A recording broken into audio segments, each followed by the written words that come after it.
بسم الله الرحمن الرحيم.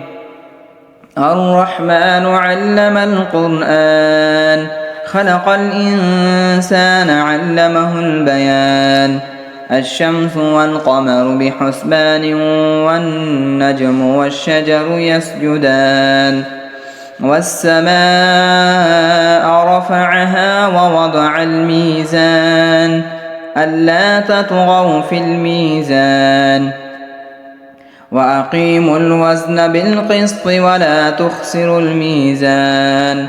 والأرض وضعها للأنام، فيها فاكهة والنخل ذات الأكمام، والحب ذو العصف والريحان. فبأي آلاء ربكما تكذبان؟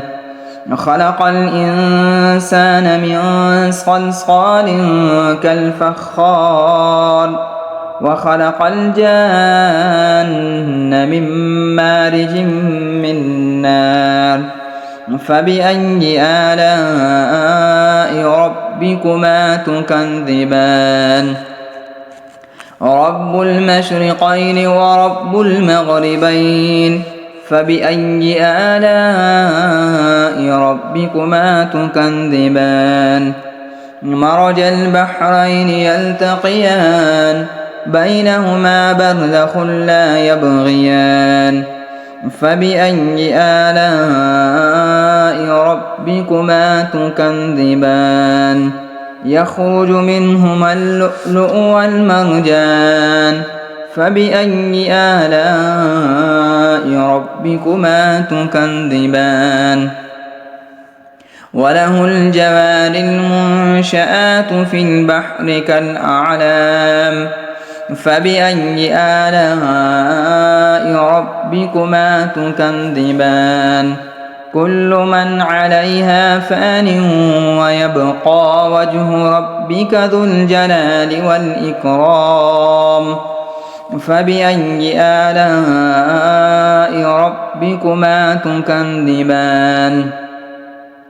يسأله من في السماوات والأرض، كل يوم هو في شأن. فبأي آلاء ربكما تكذبان؟ سنفرغ لكم أيها الثقلان. فبأي آلاء ربكما تكذبان؟ يا معشر الجن والإنس إن استطعتم أن تنفذوا من أقطار السماوات والأرض فانفذوا، لا تنفذون إلا بسلطان. فبأي آلاء ربكما تكذبان؟ يرسل عليكما شواظ من نار ونحاس فلا تنتصران. فبأي آلاء ربكما تكذبان؟ يا معشر الجن، فإذا انشقت السماء فكانت وردة كالدهان. فبأي آلاء ربكما تكذبان؟ فيومئذ لا يسأل عن ذنبه إنس ولا جان. فبأي آلاء ربكما تكذبان؟ يعرف المجرمون بسيماهم فيؤخذ بالنواصي والأقدام. فبأي آلاء ربكما تكذبان؟ هذه جهنم التي يكذب بها المجرمون، يطوفون بينها وبين حميم آن.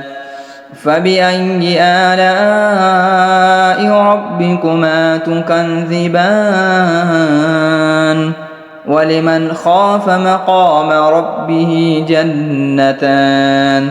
فبأي آلاء ربكما تكذبان ذواتا أفنان فبأي آلاء ربكما تكذبان فيهما عينان تجريان فبأي آلاء ربكما تكذبان فيهما من كل فاكهة زوجان فبأي آلاء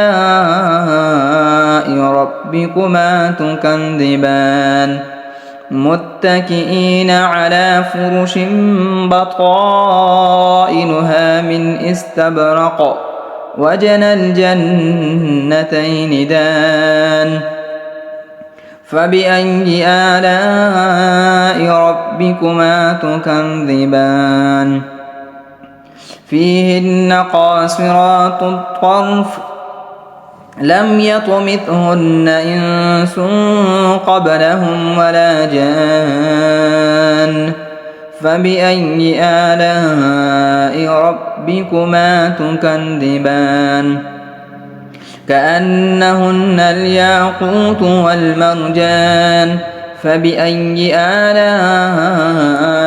ربكما تكذبان هل جزاء الإحسان إلا الإحسان فبأي آلاء ربكما تكذبان ومن دونهما جنتان فبأي آلاء ربكما تكذبان مدهامتان فبأي آلاء ربكما تكذبان فيهما عينان نضاختان فبأي آلاء ربكما تكذبان فيهما فاكهة ونخل ورمان فبأي آلاء